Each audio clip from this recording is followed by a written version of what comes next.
Hello and welcome to Series 3 of Study English IELTS Preparation. I'm Margot Politis. In this series, we'll look at some of the criteria for the assessment of the IELTS test and some of the skills you'll need to practice for the test. The IELTS test has 4 modules: writing, speaking, reading, listening. There are 2 different tests: the academic test for tertiary students and professionals, and the general training test, which is for immigrants and people going on to vocational training. Both tests have the same speaking and listening modules, but different reading and writing modules. Knowing what the examiner is looking for can help improve your results because you will know what to focus on when practicing. Here are the features the examiner looks at in your writing and speaking. These are the things that are marked: task response, coherence and cohesion, grammatical accuracy and range, vocabulary, fluency, pronunciation. What do these criteria mean? Task response means how well you've understood and responded to the question or task. For example, in the essay, you must make sure you have answered all parts of the question and followed the instructions. The next thing the examiner looks for is coherence and cohesion. This is how you organise your answer. For example, in the essay, coherence means that the essay works in its overall structure, making sense in the way it is organised. Cohesion means that the essay flows well from one part to the next. Another feature being assessed is grammatical range and accuracy. When assessing grammatical range, the examiner is looking at the variety of sentence types you are able to use. You can't rely on just using simple sentences and structures. Grammatical accuracy simply refers to the number of errors in your language. That includes things such as punctuation. The final feature assessed for writing is vocabulary. The examiner looks at the accuracy of your spelling and the range of words you use to cover a topic. You need to use the correct word forms and demonstrate that you can use them appropriately. You should also be aware of when to use formal or informal language. The essay needs to be formal, but you can use less formal language in the speaking test.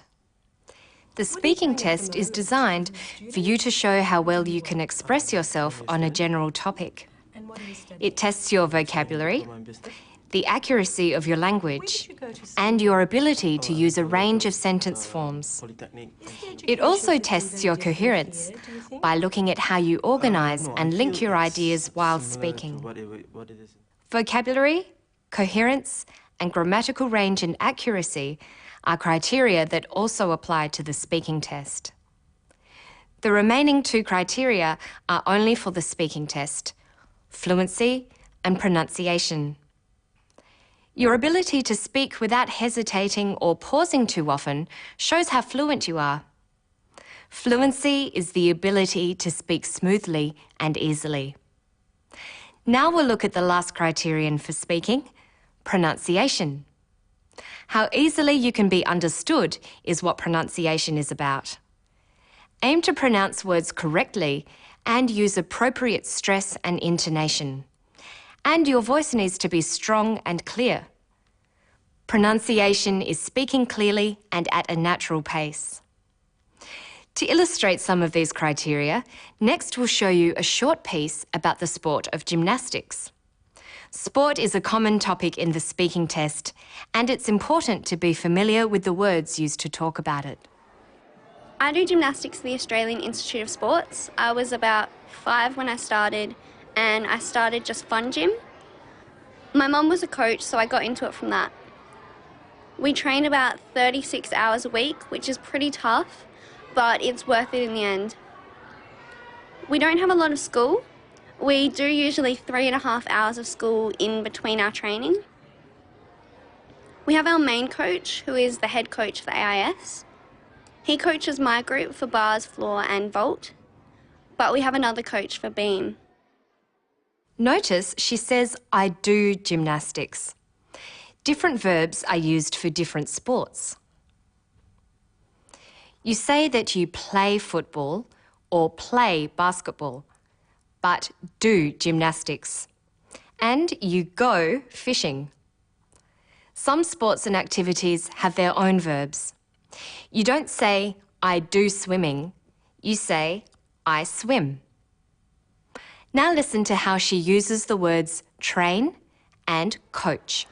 My mum was a coach, so I got into it from that. We train about 36 hours a week, which is pretty tough, but it's worth it in the end. We don't have a lot of school. We do usually 3.5 hours of school in between our training. We have our main coach, who is the head coach of the AIS. He coaches my group for bars, floor and vault, but we have another coach for beam. A coach is a teacher of sport. Coach can be a noun, like this. We have our main coach, who is the head coach of the AIS. Coach can also be used as a verb. Here it's used in the singular form, coaches. He coaches my group for bars, floor and vault, but we have another coach for beam. She uses the word for practicing a sport, train. We train about 36 hours a week, which is pretty tough, but it's worth it in the end. The ing form, training, can be used as a noun. We don't have a lot of school. We do usually 3.5 hours of school in between our training. And a coach can also be called a trainer. You should watch English language TV to help build your vocabulary in this fashion, because you will be marked on how well you use words and their various forms. And you should think about things such as sentence forms. Even just talking about gymnastics, it's possible to use quite complicated structures. Listen to her again.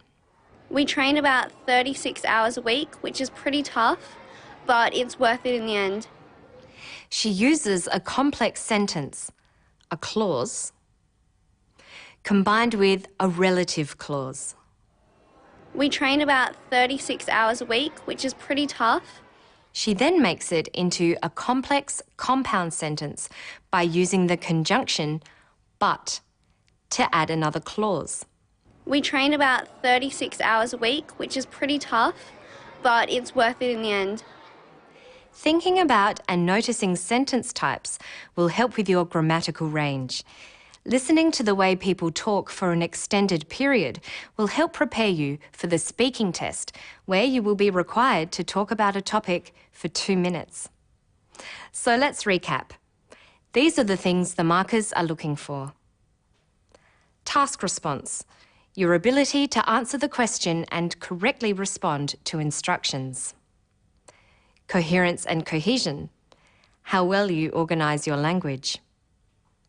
Grammatical range and accuracy, the range of grammatical structures you use and how accurately you use them. Vocabulary, how well you use words and their forms. And for the speaking test, there is fluency, your ability to speak without hesitating. And finally, pronunciation, how easily you can be understood.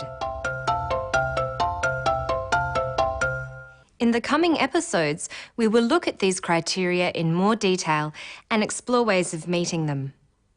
Remember that IELTS is testing your language skills, so take every opportunity to practice your listening, reading, writing and speaking to improve your accuracy, extend your vocabulary and develop your fluency. You will be building your confidence as well. That's all for now. To find more information about assessment and band scores, visit our Study English website. Good luck with your studies.